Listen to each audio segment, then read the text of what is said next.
आप सभी साथियों का स्वागत है आपके अपने YouTube चैनल एक्सेस एकेडमी पर। दोस्तों आज के इस वीडियो में 68,500 शिक्षक भर्ती, 69,000 शिक्षक भर्ती, बीपीएससी तैयारी 3.0 शिक्षक भर्ती के रिजल्ट से जुड़ी हुई महत्वपूर्ण जानकारी आप सभी के साथ डिस्कस करने वाले हैं। आप सभी से निवेदन है कि वीडियो को बिना स्किप किए हुए अंत तक देखें, जिससे वीडियो में शेयर की गई सारी जानकारी को आप आसानी से समझ सकें। वीडियो में आगे बढ़ने से पहले छोटी सी रिक्वेस्ट है, प्लीज वीडियो को लाइक करें, दोस्तों में शेयर करें। जितने भाई बहन चैनल पर पहली बार विजिट करें, प्लीज चैनल को सब्सक्राइब करके बेल आइकन जरूर दबाएं आगे की लेटेस्ट अपडेट पाने के लिए। तो आइए साथियों शुरू करते हैं आज का ये वीडियो। और सबसे पहले बात करेंगे 69,000 शिक्षक भर्ती आरक्षण मामले को लेकर के आ रही बड़ी अपडेट के बारे में। दोस्तों जैसा कि आप सब लोग जानते हैं 69,000 शिक्षक भर्ती मामले में हाईकोर्ट के डिवीजन बेंच ने आरक्षण से संबंधित विसंगतियों को लेकर के जितनी भी एसएलपीज उनके यहाँ विचाराधीन थी सबको निस्तारित करते हुए सरकार को डायरेक्शन दिया है कि 3 महीने के अंदर नई सूची बनाई जाए, जिसमें आरक्षण नियमों का पालन सख्ती से किया जाए और जो अभ्यर्थी आरक्षण नियमों का पालन करते हुए अंदर आ रहे हैं उन्हें नौकरी दी जाए। और इसी पसोपेश में, इसी आदेश के अनुपालन में बेसिक शिक्षा विभाग और उत्तर प्रदेश सरकार जो है वो लगातार मंथन कर रही है और अभी तक किसी भी फाइनल नतीजे पर नहीं पहुंच पाई है। वहीं आप सभी को बता दें, आरक्षण पीड़ित अभ्यर्थी जो लगातार प्रयास कर रहे हैं कि जल्द से जल्द हाईकोर्ट के डिवीजन बेंच के आदेश के अनुपालन को लेकर के बेसिक शिक्षा विभाग उत्तर प्रदेश और सरकार की तरफ से ऑफिशियल आदेश जारी करते हुए कार्रवाई सुनिश्चित की जाए। और उनकी तरफ से एससीईआरटी पर लगातार 3 दिनों से धरना प्रदर्शन किया जा रहा था। उसके बाद 69,000 शिक्षक भर्ती में आरक्षण विसंगतियों को सुधारते हुए नई लिस्ट तैयार करने से प्रभावित होने वाले चयनित शिक्षकों की तरफ से कल एससीईआरटी पर धमाकेदार धरना प्रदर्शन किया गया और डीजी मैम से आश्वासन मिलने के बाद ही चयनित शिक्षकों की तरफ से अपने धरना प्रदर्शन की समाप्ति की घोषणा कर दी गई। तो कुल मिलाकर के एससीईआरटी पर कल एक धमाकेदार नजारा देखने को मिला, जहां पर हजारों की संख्या में चयनित और आरक्षण पीड़ित अभ्यर्थी लगभग आमने सामने आ गए और अपनी अपनी मांगों को लेकर के धरना प्रदर्शन और नारेबाजी करने लगे। क्या मायने है इन चीजों का? कब तक नई लिस्ट बनाएगी सरकार और बेसिक शिक्षा विभाग? मामला सुप्रीम कोर्ट में पहुंच गया है, तो क्या सुप्रीम कोर्ट से डिसाइड होने के बाद ही चीजें आगे होंगी? सब कुछ क्लियर करेंगे। आप सभी लोग वीडियो में अंत तक बने रहें। दोस्तों यहां पर आप सभी लोग देख सकते हैं कि चयनित अभ्यर्थी बोले एक भर्ती में एक ही बार दिया जाए आरक्षण। यह चयनित अभ्यर्थियों की तरफ से अपने आप को भर्ती में सिक्योर करने को लेकर के जो प्रयास किया गया था उसके अंतर्गत बातें की गई हैं। बेसिक शिक्षा निदेशालय पर प्रदर्शन करते चयनित अभ्यर्थियों की यह तस्वीर यहां पर आप सभी के सामने है। देख सकते हैं निदेशालय पहुंचे 69,000 शिक्षक भर्ती में चयनित अभ्यर्थी यानी शिक्षकों ने अपना दर्द बयां किया। कहा आखिर एक ही भर्ती में कितनी बार आरक्षण दिया जाएगा? सरकार इस पर अपनी स्थिति स्पष्ट करे। हम लोग नियमानुसार चयनितों का 4 साल से नौकरी कर रहे हैं, अगर हमें बाहर किया जाएगा तो हम कहां जाएंगे? चयनित अभ्यर्थी रॉबिन सिंह ने कहा कि भर्ती में चयन का मामला आधार टीईटी थी, इसमें सामान्य वर्ग के अभ्यर्थी 90 नंबर एवं ओबीसी 82 नंबर के शामिल हुए। इस तरह उन्हें 8 नंबर की छूट मिली। दूसरा आधार असिस्टेंट टीचर रिक्रूटमेंट एग्जाम, जिसे हम लोग ATRE कहते हैं, रहा। इसमें सामान्य वर्ग के अभ्यर्थी 97 नंबर पर और ओबीसी के 90 नंबर पर चयनित हुए। यहाँ भी उन्हें 7 नंबर की छूट मिली। अंतिम चयन में भी ओबीसी वर्ग के अभ्यर्थियों को आरक्षण दिया गया। वह अपने मूल पदों के साथ अनारक्षित श्रेणी में भी 12,000 से ज्यादा चयनित हुए हैं, जबकि पूर्व में ही यह कहा गया है कि एक ही भर्ती में एक ही बार आरक्षण का लाभ दिया जाना चाहिए। ऐसे में आरक्षण का लाभ 2 बार न दिया जाए, वह सरकार को पुरानी सूची की रक्षा करनी चाहिए। और इसके बाद जो चयनित शिक्षक पहुंचे थे उनकी डीजी मैम से मुलाकात हुई। डीजी मैम ने चयनित शिक्षकों को, जो कार्यरत शिक्षक हैं, उनको आश्वस्त किया कि 69,000 शिक्षक भर्ती में आरक्षण मामले को सॉर्ट आउट करते हुए हाईकोर्ट के डिवीजन बेंच के आदेश के अनुपालन में जो नई सूची बनाई जाएगी उसमें कार्यरत या नियुक्ति पाए किसी भी शिक्षक को डिस्टर्ब नहीं किया जाएगा और जो आरक्षण विसंगति के अंतर्गत नई नियुक्तियां पाएंगे उन्हें समायोजित करने को लेकर के विभाग की तैयारी चल रही है और बहुत जल्द विभाग की तरफ से इसमें फाइनल जो है आदेश देखने को मिलेगा। हालांकि कोर्ट की तरफ से विभाग को 90 दिन का समय दिया गया है और इस बार विभाग किसी भी प्रकार की कोई लापरवाही नहीं बरतना चाहता है नई सूची तैयार करने में और इसलिए विभाग आराम से नई सूची जारी करने को लेकर के अपनी विचार और मंथन जारी है। बैठकों का दौर जारी है। फाइनल डिसीजन बहुत जल्द निकलकर सामने आएगा कि किस तरीके से कार्यरत शिक्षकों की नौकरी बचाई जाएगी और आरक्षण विसंगति के अंतर्गत अंदर आने वाले अध्यापकों को नियुक्ति दी जाएगी।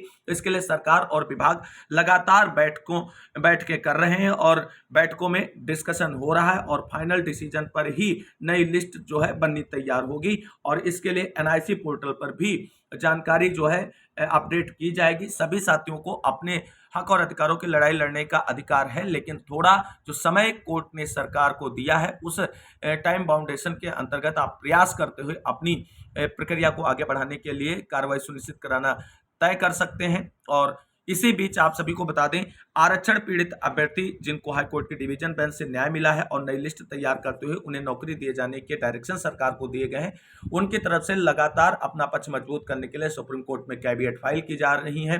2 कैविएट फाइल की जा चुकी हैं और इसके साथ साथ अगर चयनित जो शिक्षक हैं यूआर कैटेगरी के, जिनकी नौकरी जाने का डर है, अगर उनको भर्ती में बनाए रखा जाता है, समायोजित किया जाता है, तो आरक्षण पीड़ित अभ्यर्थियों को भी कहीं ना कहीं याची लाभ जैसे लाभ दिलाने को लेकर के अभ्यर्थियों की तरफ सुप्रीम कोर्ट का दरवाजा खटखटाया जा चुका है।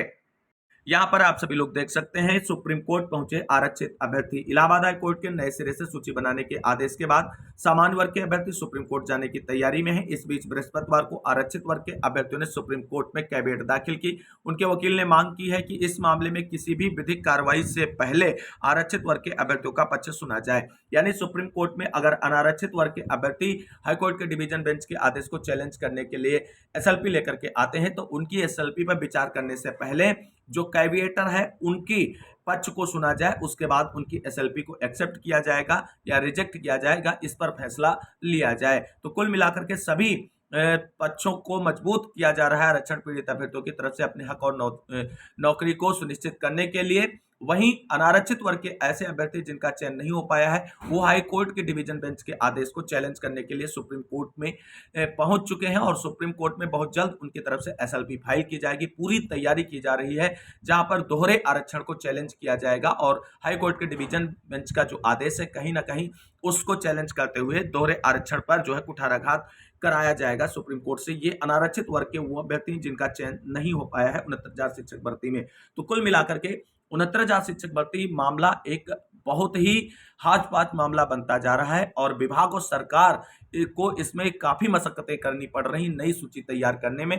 और ऐसे में आप सभी लोगों ने देखा होगा कि डीजी मैम हो, बेसिक शिक्षा मंत्री संदेप सिंह हो, सभी का एक ही स्टेटमेंट निकलकर सामने आ रहा है कि कोर्ट ने हमें 90 दिन का समय दिया है और उस 90 दिनों के अंदर ही हम नई सूची तैयार करते हुए जो आरक्षण विसंगति का शिकार अभ्यर्थी उनको नियुक्ति देंगे और किसी की नौकरी जाए नहीं, इसका भी ध्यान रखा जाएगा। तो कुल मिलाकर के सरकार 69,000 शिक्षक भर्ती मामले का पूर्ण रूप से पटाक्षेप हाईकोर्ट के डिवीजन बेंच के आदेश के अनुरूप करना चाहती है और अब इसमें किसी भी प्रकार की कोई लापरवाही ना हो, कोई जल्दबाजी बरतती नजर नहीं आ रही सरकार और बेसिक शिक्षा विभाग। ये एक अच्छी और सकारात्मक चीजें हो सकती हैं और मामला आप जल्दबाजी से जिस तरीके से आगे बढ़ रहा है विभाग की तरफ से, तो 90 दिन का समय एक मैक्सिमम समय वो मानकर चल रहे हैं। उससे पहले आप सभी लोगों के मामले को लेकर के लिस्ट तैयार करने संबंधी प्रक्रिया पूरी की जाएगी और जैसे ही विभाग की तरफ से फाइनल डिसीजन लिया जा सकेगा कि किस तरीके से चयनितों की नौकरी को बचाया जा रहा है और किस तरीके से आरक्षण विसंगति अभ्यर्थियों को नौकरी दी जा रही है, तो आप सभी के लिए विस्तृत रूप से शासनादेश जारी कर दिया जाएगा और कार्रवाई आगे बढ़ा दी जाएगी। तो कुल मिलाकर के प्रयास जारी रखें, प्रयासों से ही रिजल्ट निकलकर सामने आएगा। आपका एक लंबा संघर्ष जीत के रूप में आपके सामने है। अब नौकरी से आप बस कुछ ही कदम दूर हैं। बहुत जल्द विभाग की तरफ से आप सभी को नौकरी देने संबंधी शासनादेश देखने को मिलेगा। वहीं एक और अगली खबर आप सभी लोग यहां पर देख सकते हैं, 69,000 शिक्षक भर्ती आमने सामने आए। आरक्षित और अनारक्षित श्रेणी के अभ्यर्थी दोनों धड़ों ने निदेशालय में दिया धरना, दिन भर बना रहा तनाव, पुलिस बनी दीवार। 69,000 शिक्षक भर्ती को लेकर के इलाहाबाद हाई कोर्ट के हालिया आदेश के बाद पक्ष और विपक्ष का विरोध प्रदर्शन व्यापक रूप ले रहा है। आरक्षित वर्ग के अभ्यर्थी पहले से ही बेसिक शिक्षा निदेशालय पर धरना दे रहे हैं। बृहस्पतिवार को चयनित अनारक्षित श्रेणी के अभ्यर्थी भी वहां पहुंच गए। दोनों पक्ष आमने सामने धरने पर बैठकर नारेबाजी करने लगे। किसी विपरीत परिस्थिति से बचने के लिए पुलिस बीच में दीवार बनकर खड़ी रही। हालांकि महानिदेशक स्कूल शिक्षा कंचन वर्मा से वार्ता में आश्वासन के बाद अनारक्षित श्रेणी के अभ्यर्थियों ने धरना समाप्त कर दिया।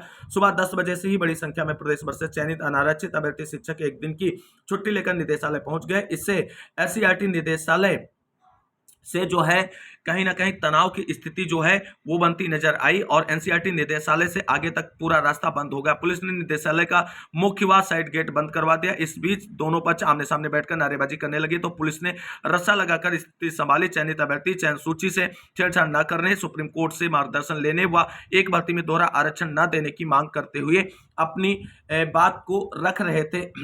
वहीं विभाग ने कहा कि सबके साथ होगा न्याय। हाईकोर्ट के आदेश का विभाग अध्ययन कर रहा है, किसी के साथ अन्याय नहीं होगा, सबके साथ न्याय होगा। शिक्षकों व अन्य अभ्यर्थियों से धरना समाप्त करने की अपील की गई है बेसिक शिक्षा विभाग की तरफ से। तो कुल मिलाकर के चीजें जो हैं वो बहुत ही क्रिटिकल होती जा रही और विभाग और सरकार इस मामले को पूर्ण रूप से पटाक्षेप करने की तैयारी में जुटा हुआ है और लगातार विधिक परामर्श लिया जा रहा है मामले को सॉर्ट आउट करने के लिए। बहुत जल्द इसमें फाइनल डिसीजन सरकार और विभाग का आप सभी के सामने होगा। मूव करते हैं 68,500 शिक्षक भर्ती में 30-33 मामले को लेकर के हाईकोर्ट सुनवाई पर आ रही बड़ी अपडेट के बारे में।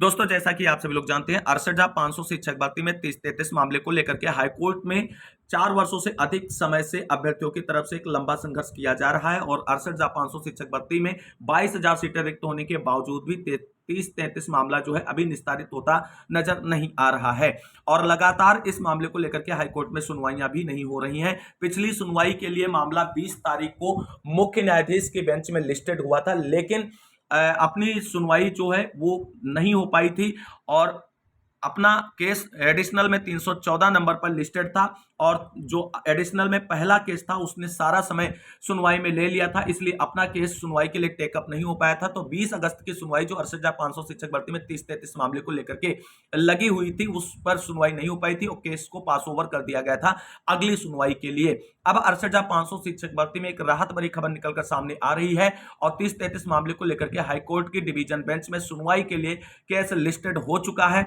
तो किस नंबर पर लिस्टेड हुआ है, किस बेंच में लिस्टेड हुआ है, देख लेते हैं इससे जुड़ी महत्वपूर्ण अपडेट।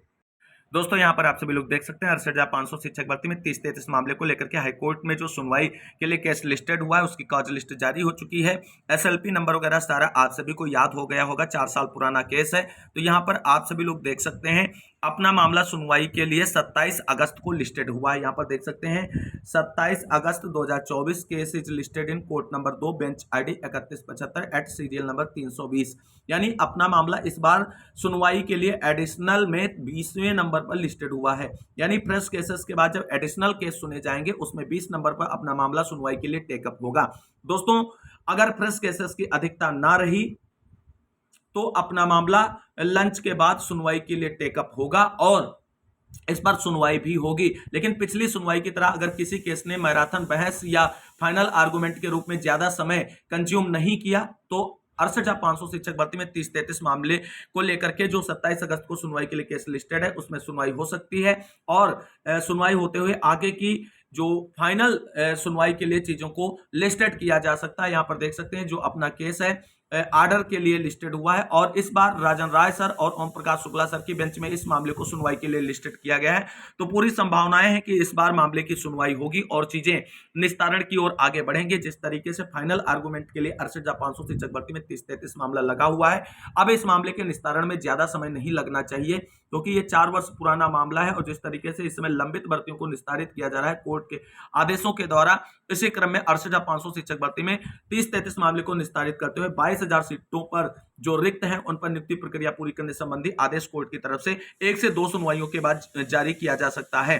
फाइनल ऑर्डर इसमें फाइनल आर्गुमेंट के बाद जो है वो रिजर्व करते हुए कुछ समय बाद भी डिले किया जा सकता है और फाइनल आर्गुमेंट के बाद जल्द से जल्द भी रिलीज किया जा सकता है। अब यहां पर ये सबसे इंपॉर्टेंट हो जाता है कि मामला जब सुनवाई के लिए लिस्टेड हो चुका है तो इस मामले से संबंधित सभी पक्षकारों को अपनी मजबूत और पूरी तैयारी के साथ सुनवाई के दिन अपने मोस्ट सीनियर अधिवक्ताओं के साथ उतरना चाहिए जिससे मामला जल्द से जल्द निस्तारित हो और आप सभी को 68,500 शिक्षक भर्ती में न्याय मिल सके और आपकी जो रिक्त सीटें हैं उन पर नियुक्ति प्रक्रिया जारी करने संबंधी आदेश विभाग और सरकार को निर्गत किया जा सके।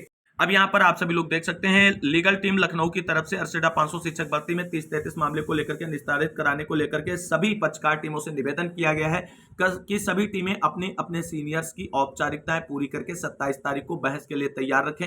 ऐसा ना हो कि बहस के समय कोई पूर्व की तारीखों की भांति अन्य वकील आर्गुमेंट के लिए तैयार ही ना हो। तो इस बार दोस्तों मामला सुनवाई के लिए 27 अगस्त को लिस्टेड हो चुका है 68,500 शिक्षक भर्ती में 30-33 मामले पर। अब सभी पक्षकारों को अपने अधिवक्ताओं की ब्रीफिंग प्रक्रिया कंप्लीट करते हुए फाइनल आर्गुमेंट के लिए उन्हें 27 अगस्त को कोर्ट में उतारा जाए जिससे आपके अधिवक्ताओं की कमी में आगे सुनवाई न टलने पाए। अगर अन्य किसी कारण से टलती है तो वो एक अलग कारण हो सकता है, लेकिन अधिवक्ताओं की उपस्थिति अनिवार्य है और अब इस मामले को जल्द से जल्द निस्तारित किया जाना चाहिए। तो 68,500 शिक्षक भर्ती से जुड़ी महत्वपूर्ण अपडेट के बाद मूव करते हैं बीपीएससी तैयारी 3.0 शिक्षक भर्ती के रिजल्ट को लेकर के आ रही बड़ी अपडेट के बारे में। बिहार लोक सेवा आयोग की तरफ से आयोजित की गई बिहार शिक्षक भर्ती परीक्षा में फाइनल रिजल्ट को लेकर के अभ्यर्थियों का इंतजार और बढ़ता नजर आ रहा है। यहाँ पर आप सभी लोग देख सकते हैं बीपीएससी तैयारी 3.0 शिक्षक भर्ती के रिजल्ट में अब 1 माह और होगी देरी। तांती तत्वा जाति को ईबीसी में शामिल करने का मामला है और इनकी तरफ से अब अपनी कार्रवाई सुनिश्चित कर ली जाएगी, उसके बाद ही रिजल्ट जारी किया जाएगा। बीपीएससी ने जीएडी से पत्र मिलते ही जारी किया ये नोटिस। तांती तत्वा जात के सभी उम्मीदवारों को दिया गया है सुधार का मौका और इन सभी को अपने जो है डॉक्यूमेंट्स अपलोड करने होंगे। अब 2 सितंबर से 23 सितंबर तक क्रीमी लेयर रहित प्रमाण पत्र करना होगा अपलोड तांती तत्वा जाति के अभ्यर्थियों को और इसलिए बीपीएससी तैयारी 3.0 शिक्षक भर्ती के रिजल्ट में होगी देरी। प्रमाण पत्र अपलोड होने के बाद जारी होगा रिजल्ट। प्राइमरी से लेकर उच्च माध्यमिक का रिजल्ट अब सितंबर अंत में संभव है। एचएम और हेड टीचर का रिजल्ट भी अब 23 सितंबर के बाद ही जारी होगा। अब टीआरई 4.0 शिक्षक भर्ती के विज्ञापन में भी देरी होगी। आंसर की सिर्फ आयोग पहले करेगा जारी।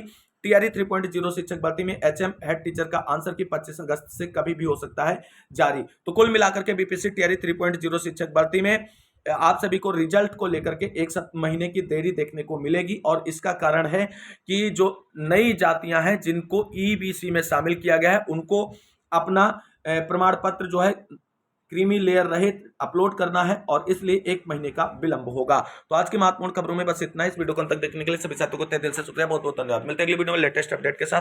तब तक के लिए सभी साथियों को जय हिंद, जय भारत, वंदे मातरम।